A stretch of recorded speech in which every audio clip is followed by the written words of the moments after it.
Hello students, all of you are most welcome. This is Krishna. मैं कृष्णा हमारे और आपके चैनल फिजिक्स ओम जय गुरु में आपका बहुत बहुत स्वागत करता हूं।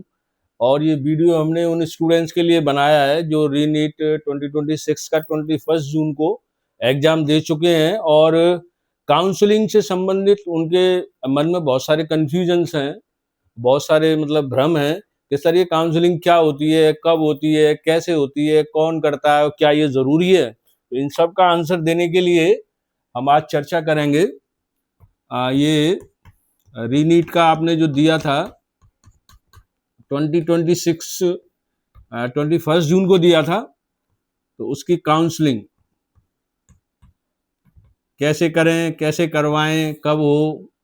तो देखिए, सबसे पहला क्वेश्चन ये है कि काउंसलिंग होती क्या है, काउंसलिंग का मीनिंग क्या है, क्या ये जरूरी है। तो पहले तो ये समझ लीजिए, आपको एमबीबीएस, बीडीएस या जो भी आपको करना है, एडमिशन लेना है, उसके लिए काउंसलिंग कंपलसरी है। बिना काउंसलिंग के आपको एडमिशन नहीं मिलेगा।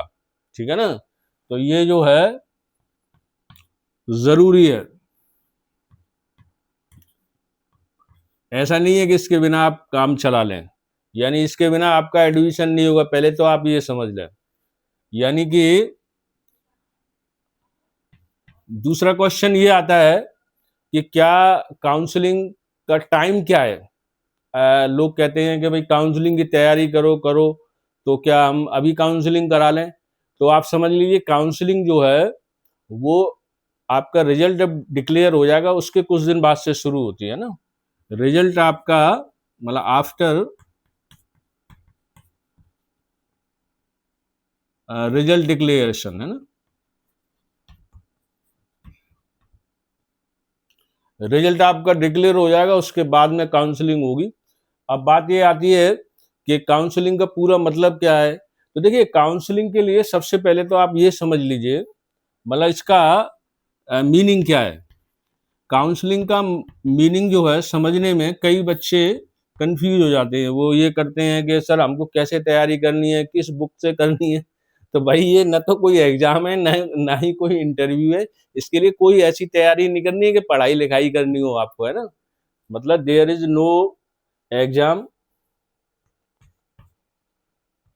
इसके लिए कोई एग्जाम नहीं देना है आपको। आप सोचेंगे कोई एग्जाम देना है या फिर कोई इंटरव्यू देना है, ऐसा कुछ भी नहीं है। आपको न कोई बुक पढ़ने की जरूरत, न कोई एग्जाम देने की जरूरत, न कोई इंटरव्यू देने की जरूरत। काउंसलिंग का मतलब होता है केवल एडमिशन प्रोसेस। इसका मीनिंग क्या है, एडमिशन प्रोसेस। यानी जब आप एडमिशन लेंगे तो उसकी एक प्रोसेस है, और बिना उस प्रोसेस के आप एमबीबीएस, बीडीएस या जो भी है, भले ही आपने नीट क्वालिफाई कर लिया। ऐसे एक एग्जाम्पल ले लें, मान लीजिए जैसे आपका रिजल्ट डिक्लेयर हो गया, आपके हाईएस्ट मार्क्स आए, मतलब हाईएस्ट से मतलब है सेकंड रैंक आ गई, और आपने कहा भाई मुझे एडमिशन लेना, एम्स में चले गए कोई पास में, जो एम्स है पास के सिटी में, और आपने कहा भाई हमें हमको एडमिशन दे दीजिए। तो वो आपसे कहेंगे, या ऐसे मान लीजिए कि आपका रिजल्ट डिक्लेयर हुआ, आपने खुशियां मनाई, मिठाई बांटी कॉलोनी में और रिलेटिव्स में, और उसके बाद में जर्नलिस्ट आए, आपका इंटरव्यू लिया, ऐसे करके काफ़ी दिन हो गए। फिर आपको ये हुआ कि भाई चलो अब हम एडमिशन ले लें। एम्स में आप गए पास के सिटी में, और वहाँ जाकर के आपने कहा कि भाई हमको एडमिशन दे दीजिए, लेकिन आपको जवाब मिला कि एडमिशन के लिए चलो देखते हैं भाई रिकॉर्ड में क्या है। तो वो बोले कि आपने काउंसलिंग तो कराई नहीं है, एडमिशन कैसे हो जाएगा।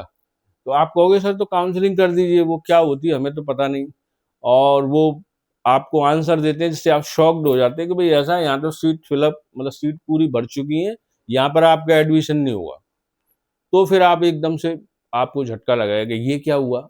तो आप ये समझ लीजिए कि जो काउंसलिंग होती है वो एक एडमिशन का प्रोसेस है। इसके बिना आप पढ़ाई नहीं कर सकते, एमबीबीएस की, बीडीएस की। और ये काउंसलिंग किसी एक एग्जाम के लिए नहीं, ये मतलब जो आपके एकेडमिक एग्जाम फॉर्मल है, जैसे बोर्ड वगैरह, उनकी बात छोड़ दें, तो जितने भी कंपटीशन है जॉब के हैं, या इस तरह के कोर्सेज हैं, जैसे गेट है, कैट है ना, JEE है, ये नीट है, इन सब में काउंसलिंग होती है। उस काउंसलिंग का मतलब सिर्फ एडमिशन प्रोसेस, यानी आपको।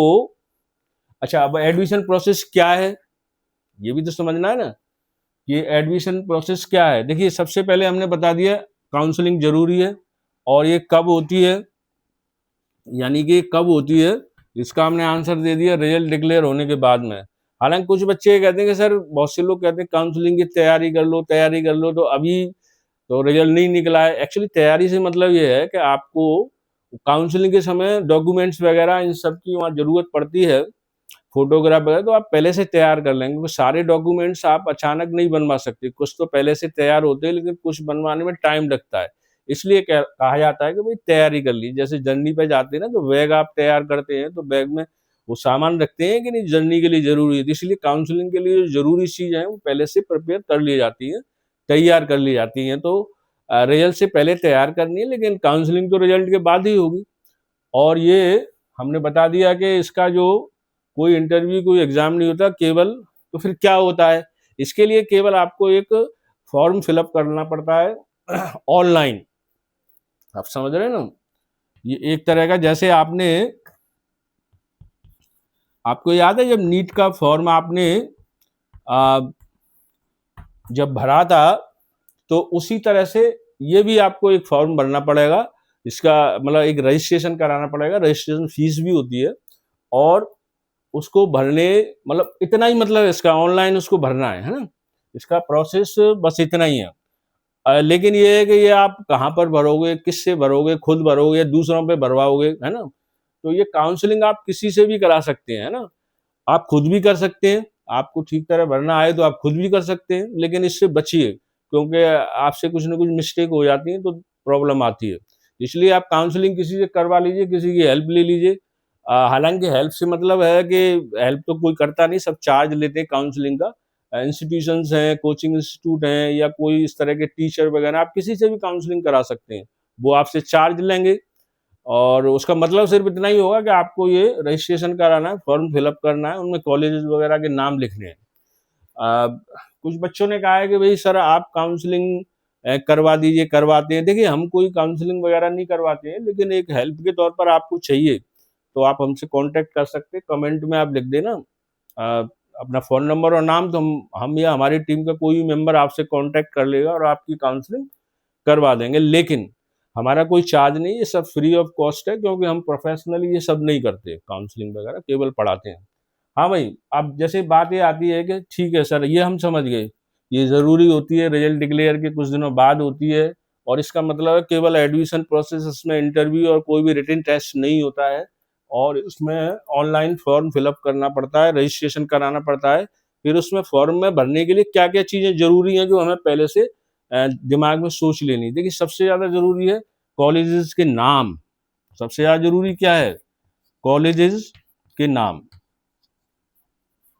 ये कॉलेजेस हैं, वो आपको भरने हैं, इंस्टीट्यूशंस।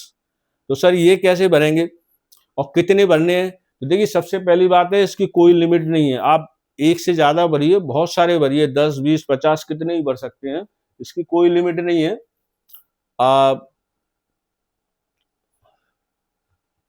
आप कितने ही भर सकते हैं ना, आप 50 भर सकते हैं, 100 भी भर सकते हैं। और ये कॉलेजेस क्यों भरे जाते हैं?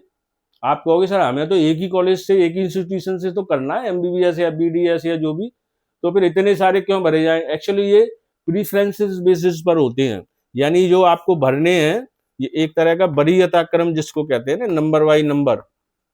यानी आपको कौन सा कॉलेज ज्यादा पसंद है, फिर दूसरे नंबर पर कौन सा है, तीसरे पे कौन सा है।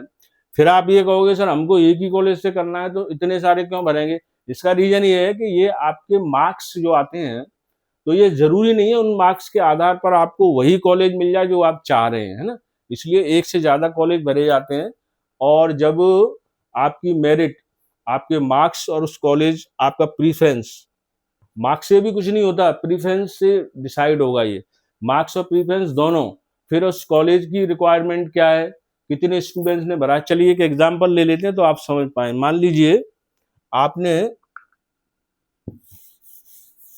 आपकी मान लीजिए 350 मार्क्स हैं, है ना, और 350 मार्क्स रिजल्ट में जब आपके आए, तो आपने क्या किया कि उसमें जो कॉलेजेस वगैरह भरे या इंस्टीट्यूशंस भरे, उनमें जो आपका प्रीफरेंसेस थे वो इस तरह से भर दिया। नंबर 1 पे भर दिया आपने एम्स, ठीक है ना। नंबर 2 पे भर दिया पटना मेडिकल कॉलेज, ठीक है ना। हालांकि ये सब हम बता चुके हैं कि स्टेट काउंसलिंग क्या होती है, all India counselling, Kota counselling क्या होती है, इसके लिए आप हमारे पुराने वीडियो देखें। मान लीजिए ऐसे ही हम कल्पना कर लेते हैं आपके पास में कोई सिटी है, वहाँ एम्स है और उससे भी पास में पटना मेडिकल कॉलेज या जो भी है, तो आपकी चॉइस में नंबर 1 पर ये है, फिर 2 पर ये है, फिर बाकी के। तो मान लीजिए आपके 350 मार्क्स हैं। अब ये होगा कि जब पहले तो एम्स में सीट कितनी है वो देखी जाएंगे। मान लीजिए सीट है ऐसे सपोज कर लिए, मान लीजिए एम्स में 150 सीट है, मतलब ये मैं सिर्फ समझाने के लिए कह रहा हूं। तो अब या और समझाने के लिए जिससे जल्दी समझ में आए, 100 सीट मान लीजिए, टोटल सीट है इसमें 100। और अब ये जरूरी तो है नहीं है कि आप ही भरें, बहुत सारे स्टूडेंट्स उसको चॉइस में रखेंगे नंबर 1 पर एम्स को। अब ये मान लीजिए इस तरह के थाउजेंड्स ऑफ स्टूडेंट्स हैं जिन्होंने इसको नंबर 1 पर रखा, इस तरह के 1000 स्टूडेंट्स हैं, ठीक है ना।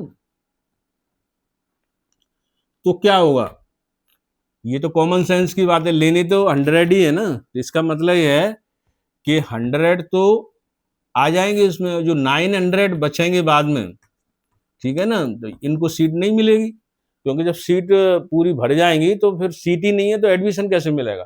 तो 900 उसमें से हटा दिए जाएंगे।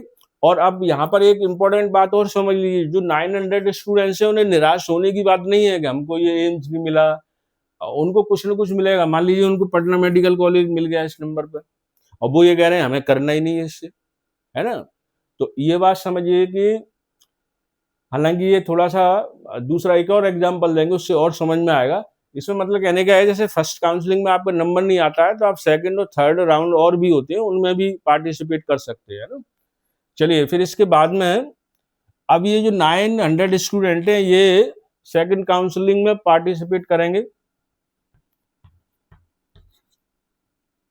सेकंड राउंड जो होगा, थर्ड भी होता है, तो ये भी समझ लीजिए। ऐसे नहीं है कि पहली काउंसलिंग में आपके मन मुताबिक कॉलेज नहीं मिला तो आपको फिर मिलेगा नहीं, है ना। तो आप इसमें पार्टिसिपेट करिए। अब ये हो सकता है कि आपने, देखिए ये प्रीफरेंसेस का खेल कैसे पलटता है। मान लीजिए आपने, आपके मार्क्स इतने हैं और आपने नंबर 1 पे प्रीफरेंसेस में पहले नंबर पे ये पटना मेडिकल कॉलेज चुन लिया और नंबर 2 पे चला एम्स, है ना। तो अब 350 मार्क्स हैं और 350 मार्क्स में मान लीजिए ये आपकी मैचिंग हो रही। देखिए यहाँ पर मान लीजिए पटना मेडिकल कॉलेज में भी 100 सीट हैं, इसी एग्जाम्पल को ले लेते हैं, और वहाँ पर जो नंबर ऑफ स्टूडेंट्स जिन्होंने इसको चुना वो मान लीजिए 300 है टोटल। टोटल कितने हैं, 300। तो क्या होगा, 100 सीट तो दे दी जाएंगी, मतलब सीट है, सीट तो हमने लिखी थी, 300 स्टूडेंट्स है। तो क्या होगा, जो 200 है, यानी कि सीट 100 है और स्टूडेंट्स है 300, तो 100 सीट तो फिलअप हो जाएंगी, बाकी के 200 स्टूडेंट्स हटा दिए जाएंगे। तो आपके मार्क्स, मान लीजिए उनका जो इन्होंने जो 300 स्टूडेंट्स हैं इनकी लिस्ट बनाई पटना मेडिकल कॉलेज ने, और इसमें सबसे ज्यादा मार्क्स थे 350, फिर उसके बाद किसी के 349, है ना। इस तरह से उनके 100 स्टूडेंट पूरे हो जाते हैं मान लीजिए 320 पर। तो 320 से नीचे वाले जितने भी स्टूडेंट हैं, यानी कि जो 200 स्टूडेंट बचेंगे वो इसमें से हटा दिए जाएंगे, क्योंकि वो अपने नंबर से लेके चल रहे हैं। टॉपर को पहले लेंगे, मतलब जो वहां का उनका बना है उसको लेंगे, फिर नीचे वाले को, फिर और जब उनकी सीट पूरी हो जाएंगी तो उसके बाद वो क्लोज कर देंगे विंडो। तो इसका मतलब ये हुआ कि ये सब एडमिशन के लिए ये भी जरूरी है कि आपने अपने प्रीफरेंसेस में क्या चुना है। अब मान लीजिए जैसे आपके 350 मार्क्स हैं तो आपका तो इसमें सिलेक्शन हो जाएगा, आपको सीट मिल जाएगी। लेकिन अब जब आप एडमिशन ले लेते हैं तो कोई आपको बताता है कि भाई आप एम्स बढ़िया था आपका। अच्छा चलो इसको थोड़ा चेंज कर देते हैं। मान लीजिए आपके मार्क्स हैं 600 या 650 हैं, लेकिन आपने क्या किया, आपको पटना मेडिकल कॉलेज ज्यादा पसंद है क्योंकि वो पास में, तो आपने इतने मार्क्स पर ये सब प्रीफरेंसेस भरे, नंबर 1 पे ये भरा, तो ये मिल जाएगा, क्योंकि उन्हें तो 350 मार्क्स से उनका टॉपर जैसा हो रहा है, तो 600 वाला आएगा तो वो तुरंत रख लेंगे इसको कि भाई इसको सबसे पहले लो। अब जब आपने एडमिशन ले लिया तब आपको पता चला कि किसी ने बताया कि भाई एम्स में लेना चाहिए था। एम्स तो बहुत टॉप के इंस्टीट्यूशंस हैं गवर्नमेंट के, और ये पटना मेडिकल कॉलेज तो स्टेट लेवल का है, आपको मतलब नेशनल लेवल का चुनना चाहिए। तो अब आप अफसोस करें तो अब देखिए प्रॉब्लम आएगी, क्योंकि ये इससे अच्छा कॉलेज था, ये इसके कंपैरिजन में ये अच्छा था, लेकिन चूंकि आपने अपने प्रीफरेंसेस में पहले पटना मेडिकल कॉलेज, आप इसको समझिए कि आपने जो प्रीफरेंसेस भरे जाते हैं, वरीयता क्रम जो भरा जाता है, उसका क्या महत्व है वो हम बता रहे हैं कि आपके मार्क्स हाई फाई हैं, है ना।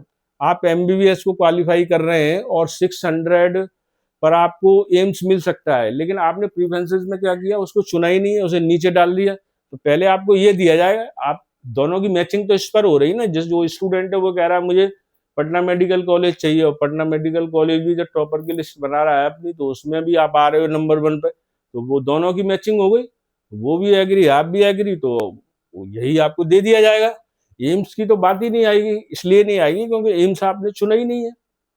आपके मार्क्स भले ही उसके लायक थे, लेकिन जब वो चुना ही नहीं है, आपने प्रीफरेंसेस में वो नंबर नीचे में डाल दिया है, मान लीजिए 50 नंबर पर, सेकंड पर, तो वो नहीं मिलेगा आपको, है ना। तो इस तरह की सावधानी आप रखिए। तो मैं समझता हूँ कि देखिए बहुत सारी चीज़ों के आंसर्स हमने दे दिए कि क्या काउंसलिंग जरूरी होती है, बिल्कुल जरूरी है, बिना काउंसलिंग के एडमिशन नहीं होगा। नंबर 2, कब होती है counselling? After declaration of your result. जब आपका रिजल्ट डिक्लेयर हो जाएगा, मान लीजिए 1 हफ्ते बाद आपका रिजल्ट डिक्लेयर होने वाला है, तो फिर उसके कुछ दिनों बाद से काउंसलिंग शुरू हो जाएगी। और काउंसलिंग जो कहाँ कराते हैं वो आप किसी पर भी करवा सकते हैं, खुद भी कर सकते हैं। और काउंसलिंग का प्रोसेस क्या है, मतलब क्या करना पड़ता है, केवल आपको फॉर्म भरना पड़ेगा, रजिस्ट्रेशन कराना पड़ेगा ऑनलाइन पोर्टल पर जा करके, और उसके बाद में ये सब डिसाइड होगा कि भाई आपके कितने मार्क्स हैं। आपको प्रीफरेंसेस भरने पड़ेंगे कॉलेजेस के, बहुत सारे कॉलेज भरिए, है ना, ऐसे नहीं 1 2 4 10 भरिए, बहुत सारे कॉलेज भरिए, तो कोई भी परिस्थिति हो सकती है। और उसके बाद में एक बात का जरूर ध्यान रखें कि इसकी भी डेट निश्चित होती है, लास्ट डेट। पता चला कि आप लास्ट डेट के बाद में गए तो वो क्लोज हो जाता है एडमिशन, है ना। तो ये लास्ट डेट का भी ध्यान रखिए, ड्यूरेशन होता है। आप किसी इंस्टीट्यूट में गए तो उन्होंने कहा भाई हमारे यहाँ तो मान लीजिए 20 जुलाई से लेकर के 29 तक था ड्यूरेशन, आप आए ही नहीं, हमने आपका वेट किया, इसलिए वो सीट फिर किसी दूसरे को मिल जाएगी ना, किसी दूसरे स्टूडेंट को जिसको चाहिए, या उसका सिलेक्शन हो गया है और वो उसे सीट देना चाह रहे हैं, वो वहाँ उपस्थित ही नहीं है, तो किसी दूसरे को अलर्ट कर दी जाएगी। तो ये भी ध्यान रखिए, टाइम का भी आपको स्ट्रिक्टली ध्यान रखना है। तो मैं समझता हूँ बहुत सारी चीज़ों के आंसर्स हमने शॉर्ट में दे दिए हैं। काउंसलिंग क्या होती है, काउंसलिंग कब होती है, काउंसलिंग कैसे होती है ना, और इसमें टाइम का भी आपको ध्यान रखना है, प्रीफरेंसेस का ध्यान रखना है, ये मेन है। मैं समझता हूँ कि इतना जो भी बताया गया है, जो भी चर्चा हमने करी है, इससे आपको ज़रूर हेल्प मिलेगी। So thank you for watching मी, और टेक केयर, गुड डे, ओम जय गुरु।